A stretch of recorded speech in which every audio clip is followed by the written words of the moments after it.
ऐसा है राजीव जी कि दुनिया में जो भी बड़े काम हुए हैं या कोई बड़ा व्यक्ति उभरा है तो वो स्वीकार्यता के पहले दो तीन चरणों से वो जरूर गुजरता है।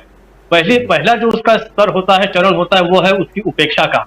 वो चाहे बुद्ध हो चाहे गांधी हो, इन्होंने जब अपने कामों की शुरुआत की, बुद्ध का तो हम बहुत ज्यादा नहीं जानते, लेकिन शुरुआत में जरूर उसकी उपेक्षा की गई होगी कि भाई ये नया विचार लेके आए हैं, इसका क्या होना है।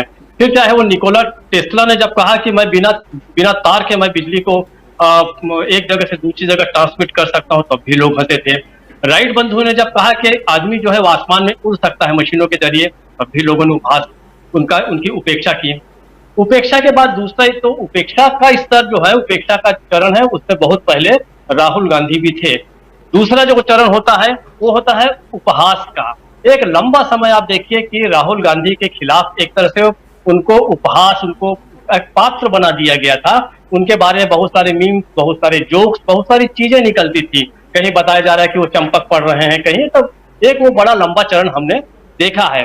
फिर जब देखते हैं कि इंसान इसके बाद भी नहीं रुक रहा है, तो फिर वो आलोचना का स्तर आता है, आलोचना का क्षण आता है, लोग फिर उसकी आलोचना करने लगते हैं। आलोचना के बाद भी अगर वो आगे जाए तो वो दमन शुरू होता है। जैसे आप देखिए कि किसान आंदोलन की तैयारियां तो बहुत समय से चल रही थी, एमएसपी को लेकर और बहुत सारी चीजों को लेकर, लेकिन लोग कहते थे नहीं नहीं ये हो नहीं सकता। फिर बाद में उसकी आलोचना भी हुई और आखिर में जो है उसका दमन किया गया। तो इन चार चीजों से जो निकलकर बाहर आ जाएगा, उसके उसकी स्वीकार्यता उसके बाद ही होगी। राहुल गांधी जो है उन्होंने भी इस तरीके से सारा कर लिया, लेकिन हाँ, अब देखना यह है कि इस आंदोलन को जब दक्षिण भारत के राज्यों से बाहर निकलेगी तो उसका क्या होगा। लेकिन ऐसा अब लग रहा है कि जिस तरीके से रोजगार मेला लगाने की नौबत नरेंद्र मोदी जैसे व्यक्ति को उसका रोजगार मेला लगाना पड़ गया। वर्चुअल तरीके से लोगों को रोजगार के फॉर्म बांटे गए, नियुक्ति पत्र बांटे गए, और उनके कटआउट्स के साथ जो है वो बहुत सारे लोगों ने फोटो खींचकर बड़ा बड़ा उपकार माना भारत सरकार का कि आपने हमें नौकरी दे दी। जबकि नौकरी, शिक्षा, पानी, बिजली, सड़क, ये कभी भी बीजेपी के और नरेंद्र मोदी के एजेंडा में कभी भी नहीं थी। यहां तक कि बहुत सारे उनके अपने लोग कहते थे कि नरेंद्र मोदी इन चीजों के लिए थोड़ी बने हैं कि वो विकास तो कोई भी कर लेगा, वो आए हैं बड़े उद्देश्यों को लेकर। 800 सालों के बाद एक भारत के सिंहासन पर एक हिंदू सम्राट बैठा है, तो ये बड़े परिवर्तनों को लेके आए हैं। अब होता यह है कि हम अपने आज की राजनीति को बहुत सारे पौराणिक चीजों से भी जोड़ रहे हैं। तो मैं एक और उसमें ये जोड़ना चाहता हूं कि देखिए, सतयुग, त्रेता युग, द्वापर युग और कलयुग। सतयुग की हमें बहुत ज्यादा जानकारी नहीं है, कई चीजें हैं, लेकिन कहते थे कि भाई त्रेता युग में जो है वो घी की नदियां बहती थी। फिर द्वापर युग में कहा जाता था कि दूध और दही की नदियां बहती थी। अभी हम अवमूल्यन देख रहे हैं अपने युग का कि अब सरसों तेल की नदियां बह रही हैं। ये दुर्भाग्य है कि उसको लोग बटोर रहे हैं। तो ये सारी चीजें अब जो है, मैं जैसे बार बार कहता हूं कि राहुल गांधी एक निमित्त है। दुनिया में जब भी परिवर्तन होते हैं तो एक एक व्यक्ति चुन लिया जाता है डेस्टिनी के द्वारा। मैं डेस्टिनी को स्वयं नहीं मानता बहुत ज्यादा, लेकिन नेहरू जी जैसा व्यक्ति जो भाग्यवाद में विश्वास नहीं करता था, वो जो पूरी तरीके से नास्तिक था एक तरह से, उसने भी अपने भाषण का जो शीर्षक दिया वो ट्रिस्ट विद द डेस्टिनी कहा। उसने कहा नियति से साक्षात्कार। मुझे लगता है कि राहुल गांधी जो है वो एक निमित्त मात्र हैं, और निश्चित रूप से इस समय पूरा का पूरा भारत यात्रा कर रहा है। अब वो केवल एक उसके सहयात्री रह गए हैं। मैं बार बार बोलता हूं, अब भारत की चेतना अपने आप विकसित हो रही है, उसका राजनीतिक बोध बढ़ रहा है, अब वो समझने लगा है। तो ये दिवाली मैं इसलिए महत्वपूर्ण मानता हूं कि ये जो 3 दिनों की जो छुट्टी है, इन 3 दिनों में भारत बहुत कुछ सीखने जा रहा है। जिस तमसो मार ज्योतिर्गमय की हम बात करते हैं, वो केवल अंधकार से प्रकाश की ओर जाना केवल एक भौतिक रूप से नहीं है, वो पूरा का पूरा अज्ञानता से ज्ञान की ओर, विवेकहीनता से विवेक की ओर यह यात्रा करने जा रहे हैं, ऐसा लग रहा है। तो निश्चित रूप से अब जो आप कह रहे हैं कि बीजेपी चेतेगी क्या, लेकिन मुझे लगता है कि बीजेपी खुद अब इतने आगे उस दलदल में उतर गई है कि उस दलदल से निकल पाना भारतीय जनता पार्टी के लिए किसी भी स्थिति में संभव नहीं है।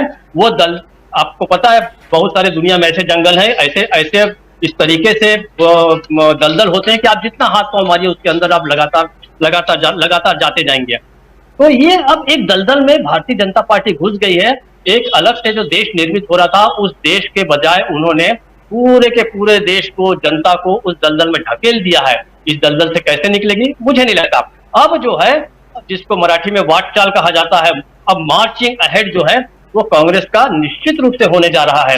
अब आप आइए कि इस महाराष्ट्र में जब घुसेगी, होने दीजिए दमन। मैं बार बार कहता हूं, इस दमन की परीक्षा से जब तक राहुल गांधी नहीं गुजरेंगे तब तक उनकी 100% स्वीकार्यता नहीं होगी। अभी उनकी लोकप्रियता में इजाफा हुआ है, वो लोकप्रिय हो रहे हैं, लोग उनको प्यार करने लगे हैं, जिसको हम कहते हैं डार्लिंग ऑफ द क्राउड बन चुके हैं। लेकिन राजनीतिक रूप से स्वीकार्यता उन्हें तभी होगी जब वो पूरा का पूरा नेस्तनाबूद कर दें, पदच्युत कर दें, केवल बीजेपी को नहीं, केवल भारतीय जनता पार्टी सरकार को नहीं, उस विचारधारा को कुचल के दिखा दें।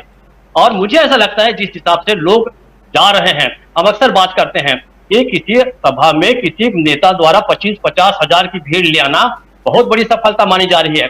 इस आदमी के तो पीछे पीछे बहुत सारे लोग चले जा रहे हैं, बिना बुलाए चले जा रहे हैं, किसी भी दिन 1,00,000, 1.5 लाख, 2 लाख, 3 लाख। कल्पना कीजिए कि क्या ये संख्या इतनी आसान है, और वो बिना बुलाए जा रहे हैं। वैसे ही जैसे कुंभ के मेले में कोई किसी को बुलाता नहीं है, सब अपने आप चले आते हैं, लगभग वैसे ही राहुल गांधी के पीछे पीछे लोग आ रहे हैं। ये उनकी अब तक की सफलता तो है ही, आगे उन्हें अब स्वीकार्यता अर्जित करनी है। वो स्वीकार्यता कैसे करेंगे, ये अगला फेज बताएगा, जिस दिन वो आंध्र प्रदेश और तेलंगाना से बाहर निकलकर महाराष्ट्र की धरती पर आएंगे, क्योंकि उनका महाराष्ट्र से ही रेजिस्टेंस शुरू होगा।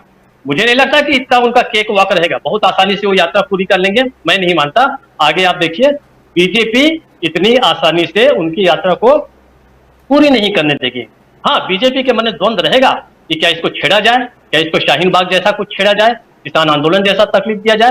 लेकिन जितना वो करेंगे, राहुल गांधी की लोकप्रियता भी बढ़ेगी, भारतीय जनता पार्टी का ग्राफ लगातार गिरेगा। तो भारतीय जनता पार्टी को बीजेपी ने, राहुल गांधी ने फंसा दिया है, ऐसा मुझे लग रहा है। और रोजगार मेला अभी इसकी केवल शुरुआत है। आगे आप देखते जाइए, बिजली पर भी बात होगी, पानी पर भी बात होगी, सड़कों पर भी बात होगी, शिक्षा पर भी बात होगी, सब कुछ होने जा रहा है। क्योंकि अब राजनीति जो है वो हमारी पौराणिक कथाओं से उतरकर अब यथार्थ की जमीन पर उतर रही है, और यही सड़क की राजनीति की सबसे बड़ी देन किसी भी देश को हो सकती है। राजीव जी।